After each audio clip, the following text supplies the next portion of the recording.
Good afternoon and welcome to our Professional Educators of Tennessee Education Series webinar.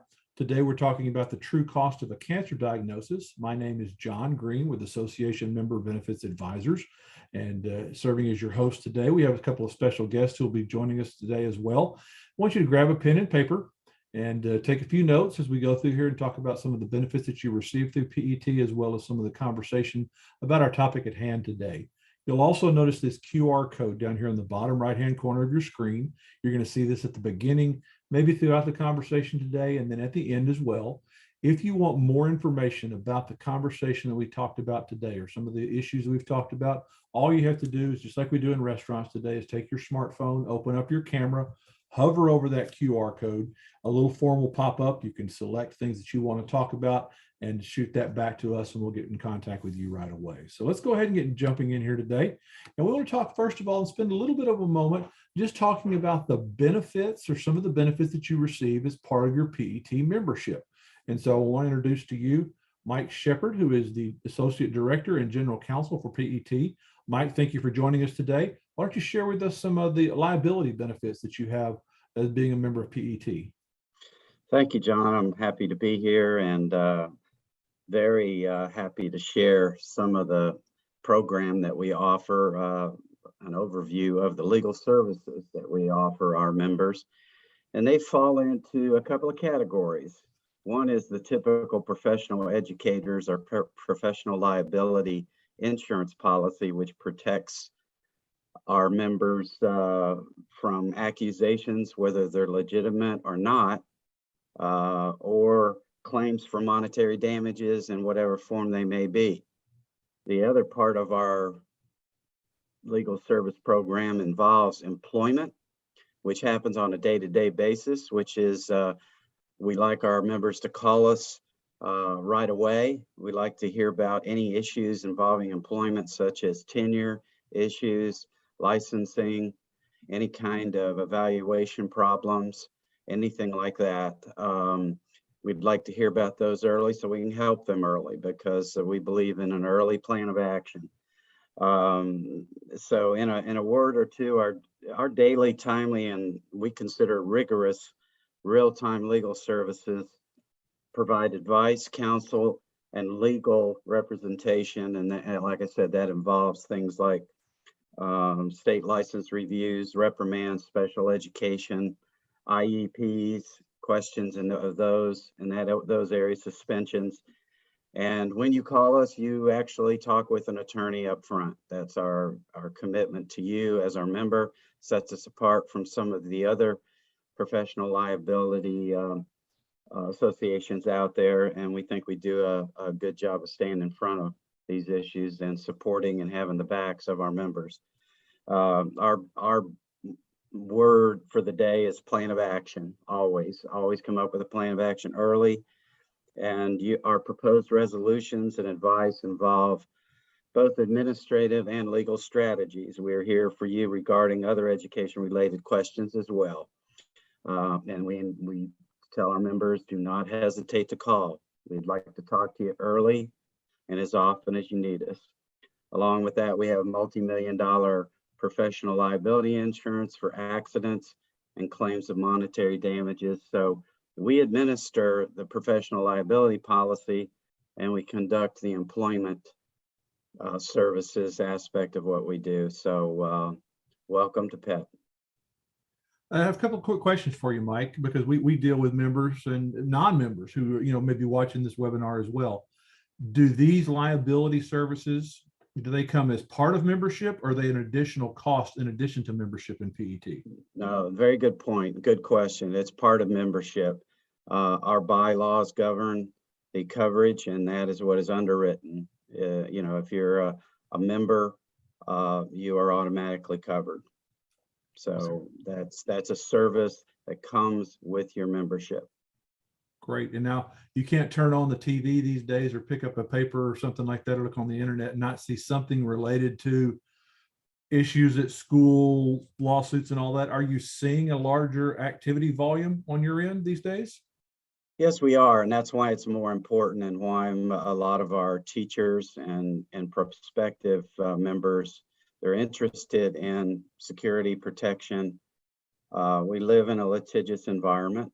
We see a lot of frivolous lawsuits, unfortunately.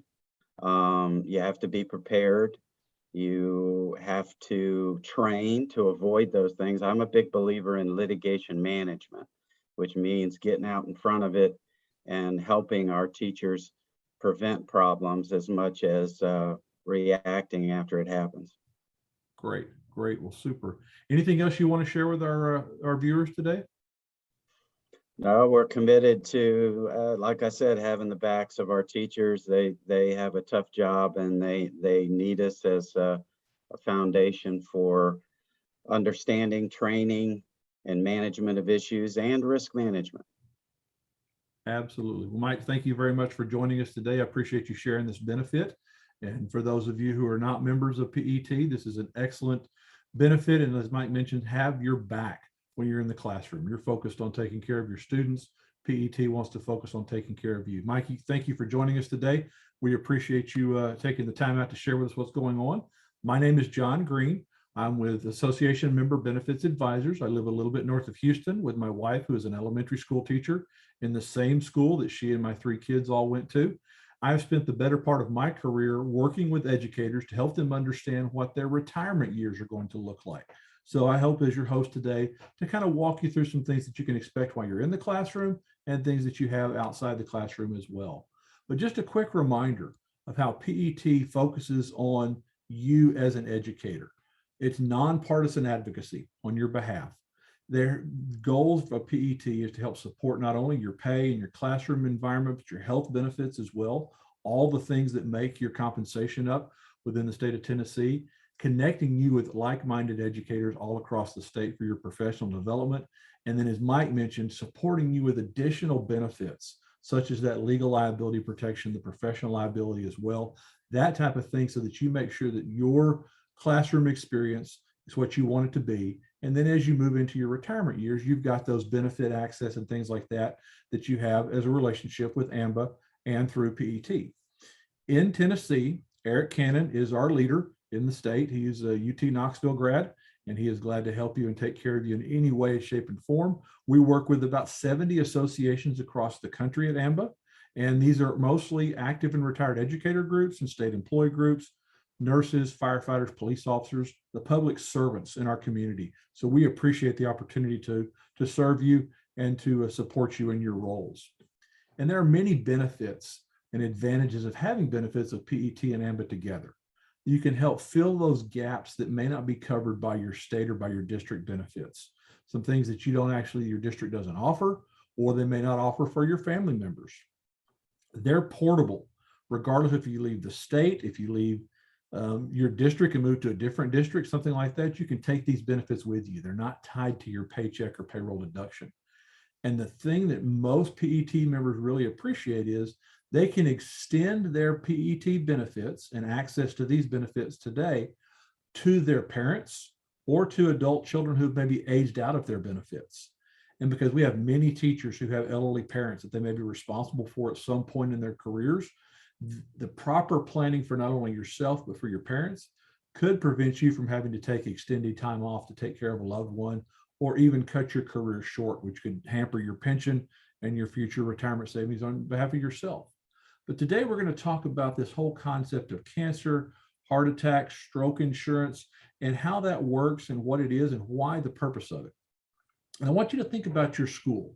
There's probably not anyone on this webinar today that doesn't know someone in their school or in their family that has had some type of a cancer diagnosis, whether it be the skin cancer, breast cancer, something like that. Every year that my wife teaches, someone in her school, and she doesn't have many teachers, 40, 45 teachers, someone has a cancer scare in their family. And we're going to talk about what those numbers look like, but really we're going to get into the conversation about what is and isn't covered if you have cancer or a heart attack or a stroke, and help you make the most of your endorsed options from PET. So we're talking about this today because the 2 of the top 3 related health issues in America are heart disease, like a heart attack or a stroke, and cancer. And so that's important that we understand this as educators today and your family. And because even with insurance, the impact on us financially from a health issue, a major health issue, and medical expenses that come from that are significant. The fact that 2/3 of all bankruptcies in America today are related to medical expenses is a huge reason why PET and AMBA partner together to take some of those issues off of you and to keep you in the classroom, to keep you working, not having to worry about medical expenses, things of that nature. And then as we live longer, and we're living longer as Americans, we can expect to even live longer in our retirement years. Depending upon when you retire and your pension and how that works, you may actually be retired longer than you were in the classroom. And so you've got to prepare for those health related issues that come as we get older. And the cancer facts are that usually, or the American Cancer Society has told us, that 1 in 2 men and 1 in 3 women are going to be diagnosed with cancer sometime in their lifetime. For men, it's usually prostate cancer, something like that. For women, breast cancer is overwhelmingly the most predominant type of cancer that's out there. So while we don't want to think about it, if you do think about it, we all know someone that's had some form of a cancer scare. It may be you, maybe somebody in your family, or somebody in your school. The facts are that a pretty significant portion of us are going to have cancer sometime in our lifetime today. When it comes to heart attack and stroke, they're also quite a bit up there in terms of predominance out there. Every year, there's over 800,000 heart attacks in America, with an average cost of $760,000 plus in expenses.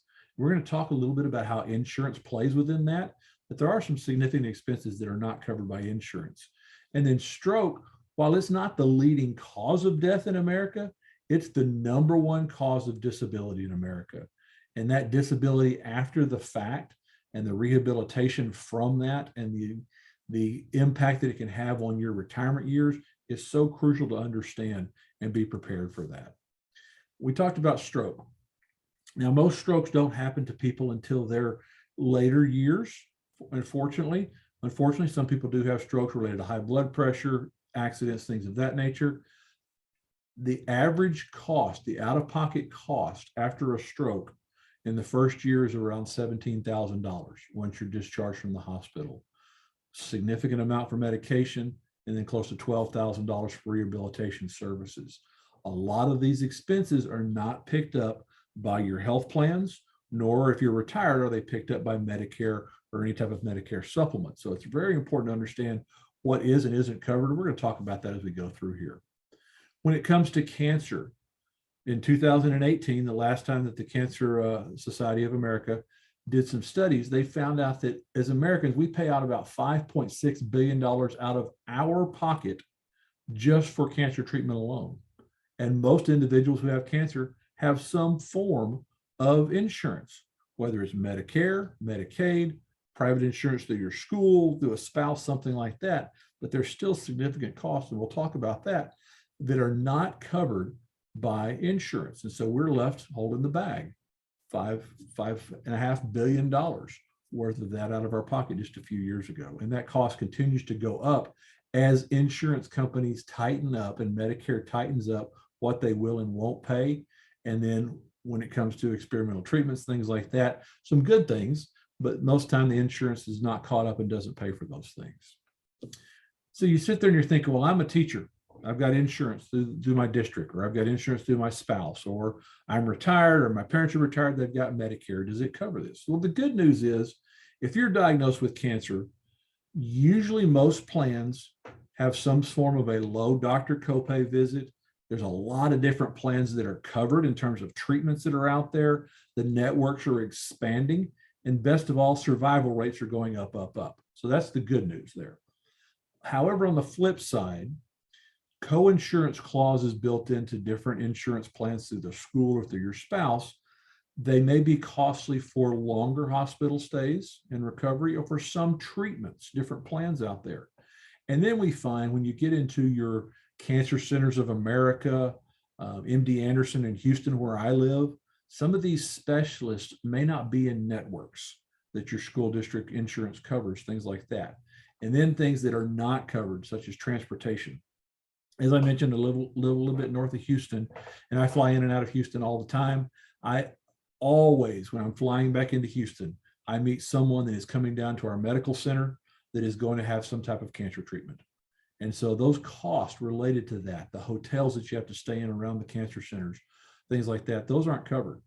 And then, as you know, PTO runs out at some point. And so you have a loss of income. I can tell you my wife and her sister, both teachers, this time of year, they sit around and go, all right, we've got a few days left. Who do we want to give them to? Can we, throw them into a PTO bank for somebody who's had some type of illness in the school that they don't have to run out of income that way? So PTO running out is another expense that's not covered by insurance. And then you get into little things that we don't think about, such as what are called, from an insurance perspective, comfort items. And I wouldn't think that anti-nausea medication is a comfort item, but usually that's not covered by most insurance plans. Things that make you feel well during recovery and during chemo, wigs and prosthesis, things like that are not covered. And then if you've got children or you're responsible for your parents, the cost to take care of them while you go receive treatment is not covered as well.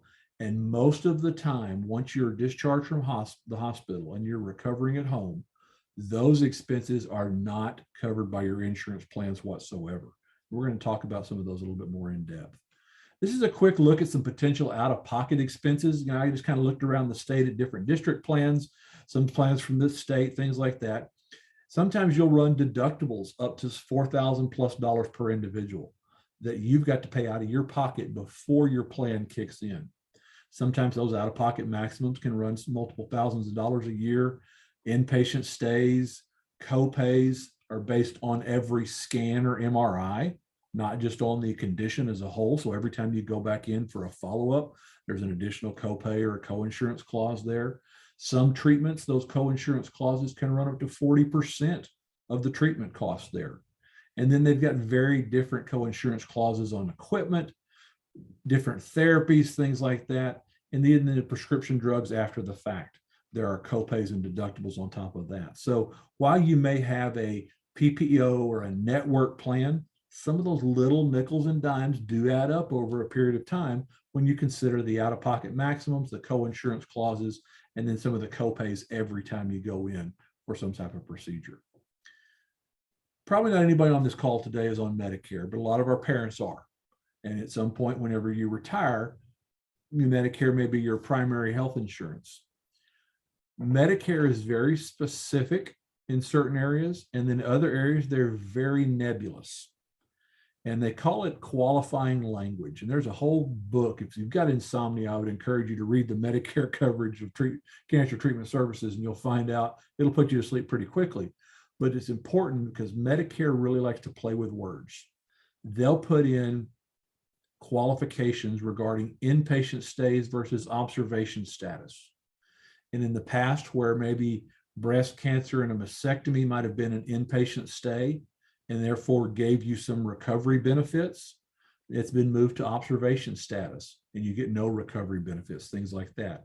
They'll put in qualifying language to say some or if or many are covered. Doesn't mean all, doesn't mean every, that type of thing.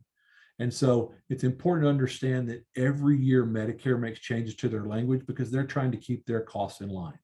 And when they keep their cost in line, it usually means that cost falls to us. But the biggest thing, Medicare does not cover any type of room or board in any type of assisted living facility, long-term care nursing home, after a stroke, after cancer, heart attack, things like that. And things like activities of daily living, bathing, eating, that don't require, if they don't require skilled care, a skilled licensed nurse, Medicare doesn't cover that. So it's important to understand what's out there. And Medicare, even on top of that, even after some of their nebulous qualifying language, they will put maximum payment amounts for certain types of procedures. And if your doctor charges more, they can come back in and say this is not part of usual and customary. Even if your doctor recommends it, Medicare may or may not cover it. So it's important to understand that even as good as Medicare is, there are some limitations that are out there, and you need to think about that for your parents or for yourself in later years as well. The fact is, whether you're an active educator, a retired educator that's not on Medicare yet, or you have a parent or you're on Medicare right now, everybody pays when it comes to a heart attack, cancer or stroke, regardless of their insurance. And that's usually because of what was called balanced billing, or what I call surprise medical billing. Now, the federal government tried to make some laws here that came into effect January 1st of 2022 that impacted that. We haven't really seen too much of that in reality coming out there. But basically what balanced billing does, because we're all part of networks now anymore, for the most part, in the rural areas, you may not be part of a network, but you would go to a network facility for your primary care, but somewhere along the way in your cancer treatment, there may be an out-of-network person that reads your MRIs, or there may be an out-of-network provider that provides your immune suppression or anti-immune suppression drugs after the fact. And they don't have to stay within the guidelines of your insurance company, and you get hit with a bill on top of. A lot of times we see this where if somebody's had a heart attack or a stroke and the ambulance taking you to the hospital is not part of a network, and you get billed for several $1,000s on top of that. So it's a significant out-of-pocket cost could be falling on you, even if you have insurance. And I showed you that 5.6 billion before. This is kind of the breakdown. So you see basically that everybody pays, and it's usually because of this surprise billing or the balance billing issue that's out there. Things we don't think about. We talked a little bit about transportation and lodging. Certain medical or cancer facilities, you have to stay within a certain radius of that hospital so that you can get in quickly if necessary. Well, those hotels know that, and those prices are a little bit higher out there. From an active educator standpoint, that lost wages, that time off, that income that you have out there can greatly impact you, and making that back up or trying to get there as well. Secondary effects, we've talked about the anti-nausea medication, the wigs, the special diets, things of that nature that aren't covered. And then those caregiving costs. Our kids still have to be taken care of if they're still at home. If you have to take care of a parent, those type of things, those life things go on, even if we're receiving treatment and not able to think about that as well. It all adds up to basically about 60% of cancer-related costs, a little bit less for heart attack and stroke, are not healthcare covered related expenses.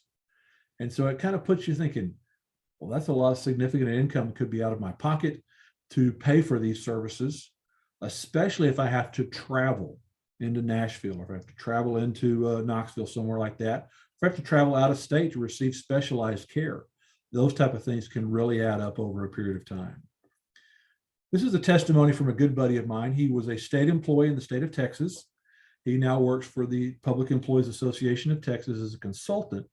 He had a rare form of cancer back in 2014, given about a 50-50 chance to live. Fortunately, he was blessed and he came through that, but he found out that in addition to the emotional and the physical strain that the cancer diagnosis had and the subsequent treatment on top of that, he had his co-insurance penalties out there, his clauses out there. Every copay for every scan on top of that, then his wife driving him back and forth from Austin to Houston, that additional cost that way, the copay for the additional doctor visits. And then he, at the time, was getting ready to retire from the state and was going to do some consulting work. And you think about that, you may want to do some consulting work or even subbing after you retire. He wasn't able to take on as many consulting jobs. That cost him income as well. And so Ray's testimony, his words will say, you know, if you've got a family history of cancer, that you seriously consider some form of cancer insurance to protect you, to give you the cash that you want there. Now, PET has an endorsed option for you through Cigna. It gives you a lump sum benefit anywhere from $5,000 to $75,000 that you're eligible for, to use the money any way that you want to. You can choose to have that money assigned to the doctor or the hospital if you want to, or you can have it paid to you. You can cover yourself, your spouse, your family members, guaranteed for life as long as you pay the premiums. It's not affected by any other insurance that you have. So there's no coordination of benefits, anything to worry about. If you've got health insurance through the school or through your spouse, this pays you outside of that. It covers things like heart attack and stroke on top of that.